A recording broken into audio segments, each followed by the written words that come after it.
ये फेविकोल का जोड़ है, टूटेगा नहीं। बचपन से ही हम फेविकोल को अपने घर में यूज़ करते हुए देख रहे हैं और वाकई में फेविकोल का जोड़ इतना मजबूत है कि इसके ग्राहक दशकों बाद भी इससे जुड़े हुए हैं। इस मजबूत जोड़ को भारत में स्थापित करने वाले कोई और नहीं बल्कि बलवंत पारेख हैं। यही कारण है कि उन्हें फेविकोल मैन के नाम से भी जाना गया। फेविकोल बलवंत पारेख द्वारा स्थापित पीडीलाइट कंपनी का ही प्रोडक्ट है। फेविकोल के साथ ही यह कंपनी एमसील, फेविक्विक तथा डॉक्टर फिक्साइट जैसे प्रोडक्ट बनाती है। हम सबको बलवंत पारेख के बारे में ज़रूर जानना चाहिए और सीख भी लेनी चाहिए कि किस तरह उन्होंने परेशानियों से लड़कर सफलता के शिखर को छुआ। बलवंत पारेख उन चंद उद्योगपतियों में से थे जिन्होंने आज़ाद हिंदुस्तान की आर्थिक स्थिति को मजबूत करने में अपना सहयोग दिया। आज उनका परिवार और उनकी कंपनी भले ही अरबों में हो, लेकिन बलवंत पारेख के लिए यहाँ तक पहुँचना आसान काम नहीं था।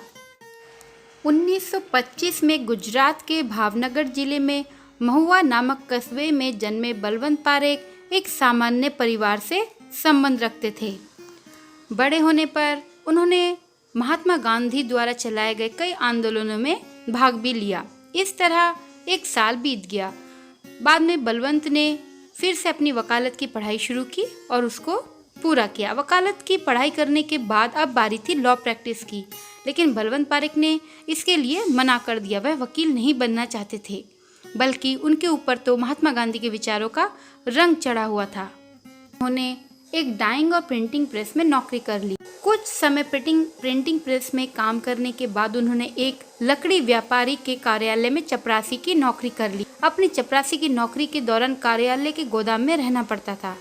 वह यहाँ अपनी पत्नी के साथ अपनी गृहस्थी चला रहे थे। अच्छी बात तो ये थी कि प्रिंटिंग प्रेस से लेकर लकड़ी व्यापारी के यहाँ काम करने तक वह कुछ न कुछ सीखते रहे। चपरासी की नौकरी के बाद उन्होंने बहुत सी नौकरियां बदली तथा इसके साथ ही अपने संपर्क को भी खूब बढ़ाया। इन्हीं के संपर्कों के माध्यम से बलवंत को जर्मनी जाने का भी मौका मिला।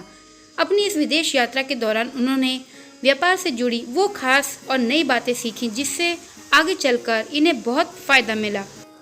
बलवंत को अपने सपने साकार करने का मौका तब मिला जब भारत आज़ाद हुआ। भारत की आज़ादी के साथ ही बलवंत जैसे व्यापारियों को उड़ने के लिए पूरा आसमान मिल गया।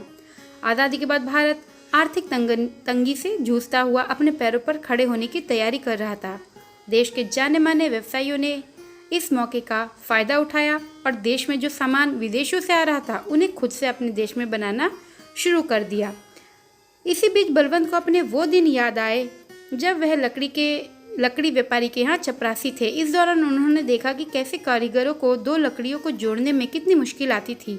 लकड़ियों को आपस में जोड़ने के लिए पहले जानवरों की चर्बी से बने गोंद का इस्तेमाल किया जाता था। इस बारे में सोचते हुए बलवंत को आइडिया आया कि क्यों ना ऐसी गोंद बनाई जाए जिसमें से ना इतनी बदबू आए और ना उसे बनाने में इतनी मेहनत लगे। वह इस संबंध में जानकारी जुटाने लगे। बहुत तलाशने के बाद उन्हें सिंथेटिक रसायन के प्रयोग से गोंद बनाने का तरीका मिल गया।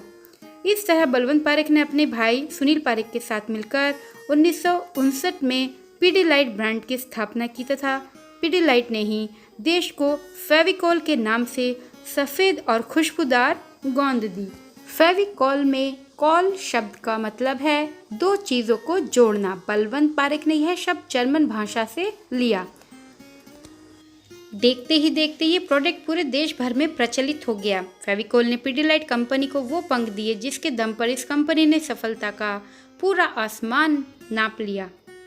बढ़ती मांग के बाद कंपनी ने फेविक्विक, एमसील आदि जैसे नए प्रोडक्ट लॉन्च किए। एक चपरासी का काम करने वाले बलवंत पारेख द्वारा स्थापित की गई इस कंपनी का रेवेन्यू आज हजारों करोड़ों में है। इसके साथ ही इस कंपनी ने हजारों लोगों को रोजगार भी दिया। 25 जनवरी 2013 में बलवंत पारेख 88 वर्ष की आयु में इस दुनिया को अलविदा कह गए, लेकिन वह अपने पीछे एक ऐसी कंपनी और फेविकोल के रूप में ऐसा प्रोडक्ट छोड़ गए जो हमेशा उनके नाम को अमर बनाए रखेगा।